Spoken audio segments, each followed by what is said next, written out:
হ্যাঁ বন্ধু। আরে বন্ধু, তুই বিদেশ থেকে কবে আলু? আরে বন্ধু, গতকালকে আসছি। আজকে শুনলাম বলে তুই বিয়ে করছু, না পারে আজকে তোর হাতে একটু দেখা করবে আসলাম। খুব ভালো করছু। আর তুই আগে বয়, তোর হাতে কতদিন ধরে আলাপ করি না রে।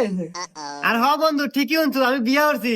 আচ্ছা, তুই বিয়ে হস না কে? কত তোর কি বয়স কম হয়ে গেল? বুড়ো হয়ে যাইতেছু। আচ্ছা, বিয়ে হবো কবে? কত নাকি কোনো সমস্যা?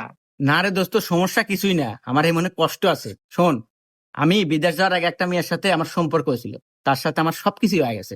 তারপরে ওই মেয়েটা আমাকে আলু মালু বুঝে বিদেশ পাঠাইলো। বিদেশ যায়া কামাই গাজি করছি আর অক দিছি। ও একবারে সবকিছু আমার টিয়া পয়সা খায়া দোস্ত আর এক ছেলে বিয়ে হয়ে নিয়ে ঘর সংসার করতেছে।